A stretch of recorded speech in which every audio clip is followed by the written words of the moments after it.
Hello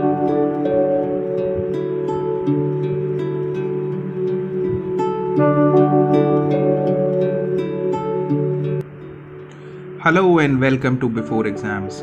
Here we help you to prepare for your competitive examinations.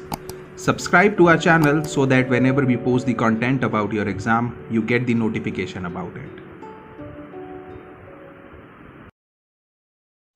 Hello and welcome to this IELTS course. Right now, we are doing the IELTS listening section.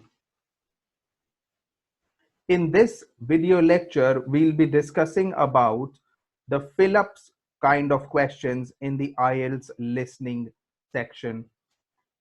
Now, fill-ups kind of questions are the questions which are relatively easy. And in this, what you have to do is you have to fill out the missing information. These kind of questions are scoring because as it is easy, it will be easy for you to figure out the answers.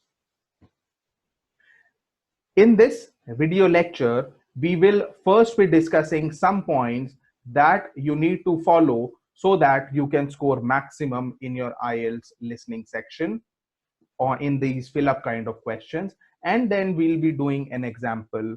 There will be an audio which will be played and there will be a question of fill-up kind that you have to answer. So let's start with the discussion points first.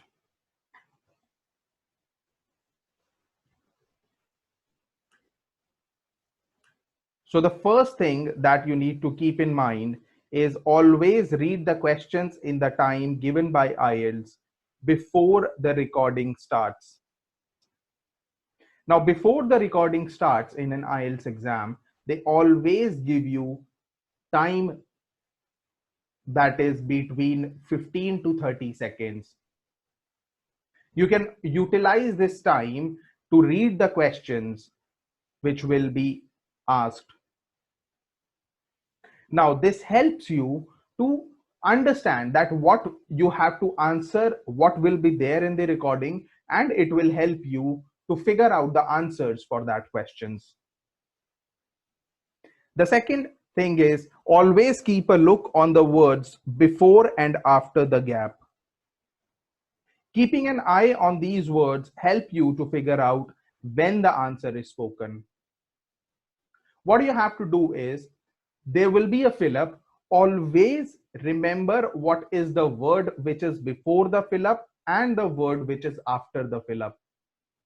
Whenever that word is spoken, it will help you out to figure out the answer from the recording. Next, always be aware that the words spoken may be the synonyms of the words written in the text. This is very, very important.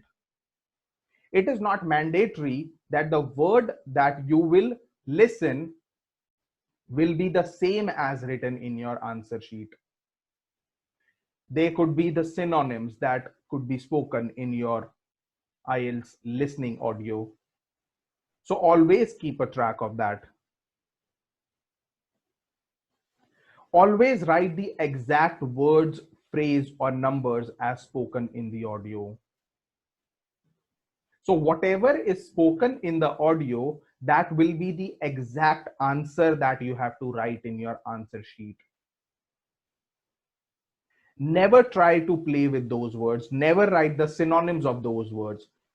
Always write the exact word. Strictly stick to the word limit as specified. In the IELTS exam, for almost all the questions that will be asked, there will be a word limit which will be spoken or which will be given to you. Always adhere to that word limit and never cross that word limit. Else you won't get any mark for it. Now let us go ahead and do an example question. What I'll do is I'll play an audio and there will be a question. There will be set of questions that you need to answer. So these are the questions that you need to answer by the recording. First, you have around 15 seconds to look at the questions.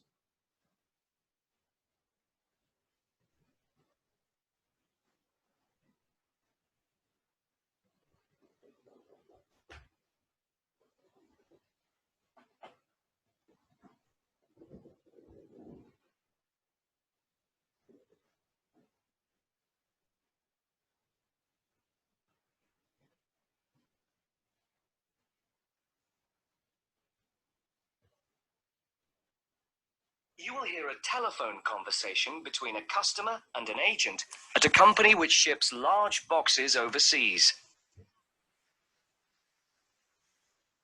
Good morning, Packham's shipping agents. Can I help you? Oh, yes. I'm ringing to make inquiries about sending a large box, a container back home to Kenya from the UK. Yes, of course. Would you like me to try and find some quotations for you? Yes, that'd be great. Thank you. Well, first of all, I need a few details from you. Fine. Can I take your name? It's Jacob Mkere.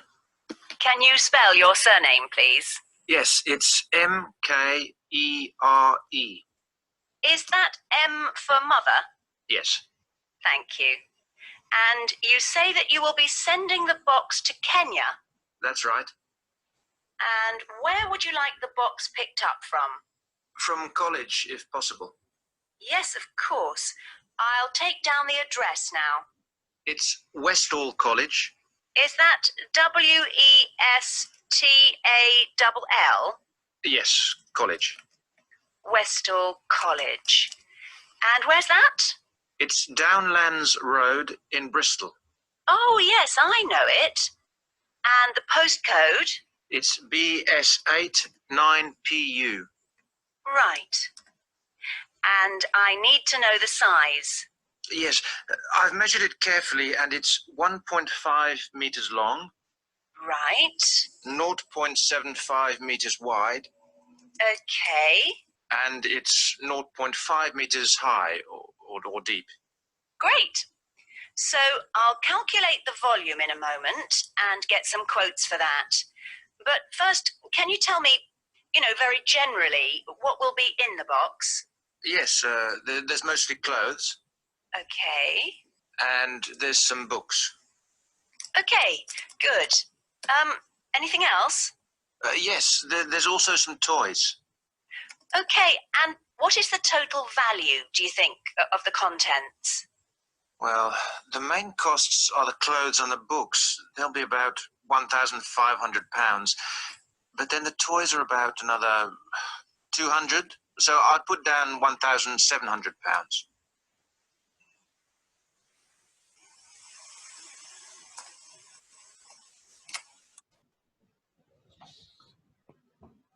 So this was the recording for this question. I'm sure you were able to get all the answers. To check the answers, you can pause the video and you can look at these answers and you can check. So this is all about the fill-ups kind of questions. In the next lecture, we'll be doing the other kind of question, which will be the short answer type questions. Till then, have a great day. Bye-bye.